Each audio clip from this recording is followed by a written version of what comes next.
తెలంగాణ సాగునీటి ప్రాజెక్టులో పెద్ద ఎత్తున అవినీతి జరిగినట్లు తన దగ్గర ఆధారాలు ఉన్నాయన్నారు ఎంఐఎం ఎల్పీ అక్బరుద్దీన్. ఒక కంపెనీ 1000 కోట్లు, మరో కంపెనీ 200 కోట్ల వరకు ఎన్నికల సమయంలో ఇచ్చాయన్నారు. కాంట్రాక్టర్లు ప్రభుత్వాలను మంచి చేసుకోవడానికి పైసలిస్తున్నారని తెలిపారు. పార్టీలకు ఎలక్టోరల్ బాండ్స్ ఇచ్చే కంపెనీలకు కాంట్రాక్టులు ఇవ్వొద్దని సూచించారు అక్బరుద్దీన్.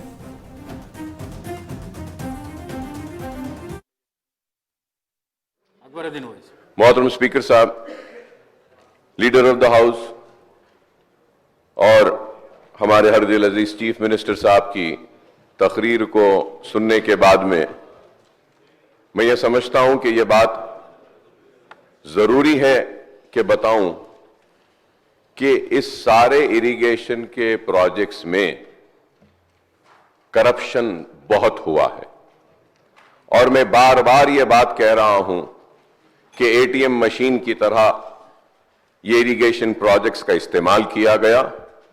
और जब मैं ये कह रहा हूं तो सिर्फ ऐसे ही नहीं कह रहा हूं सर मेरे पास सबूत भी है।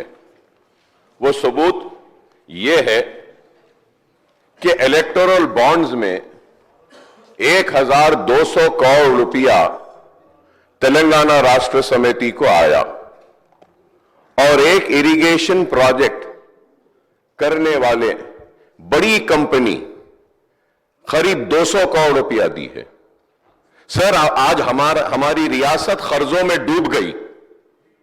यह करप्शन की वजह से हमारे रियासत के स्टूडेंट्स की स्कॉलरशिप हुकूमत नहीं दे पा रही है। अगर यह करप्शन नहीं होता तो 8000 करोड़ की जो बकाया जात है वो अदा हो जाते, सरपंचों के पैसे अदा हो जाते और आरोग्यश्री के बीमार लोगों के पैसे हो जाते और हमारी रियासत को कर्ज लेना नहीं पड़ता सर।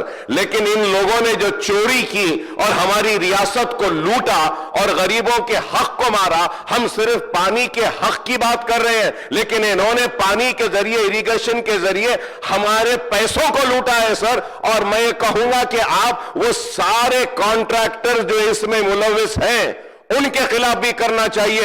एक ही खानदान, एक ही फर्द ने हजारों रुपए का गबन किया है। आपने सीबीआई को जरूर हवाले किया, लेकिन ये लोग बीजेपी से मिले हुए हैं। वो एक कंपनी जिसने 200 करोड़ इनको दिए हैं सर, वही कंपनी बीजेपी को भी पैसे दिए सर इलेक्टोरल बॉन्ड्स में। तो आप कैसे समझेंगे कि सीबीआई के जरिए उनको सजा मिलेगी जिन्होंने इस रियासत को लूटा है?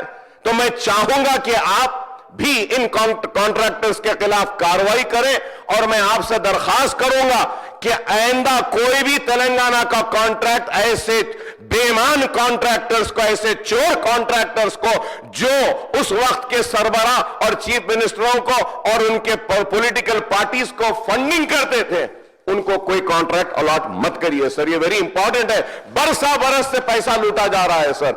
आज स्टूडेंट्स परेशान है, आज कॉन्ट्रैक्टर्स परेशान है, आज बीमार लोग परेशान है, हॉस्पिटल परेशान है, सरपंच कह रहे हैं कि हमारे बकायदात नहीं दिए। सर अगर ये बेईमानी नहीं होती तो हमारे पास पैसा होता है। मैं उम्मीद करूंगा कि चीफ मिनिस्टर साहब इस पर भी कुछ जवाब देंगे और कार्रवाई करेंगे लोग।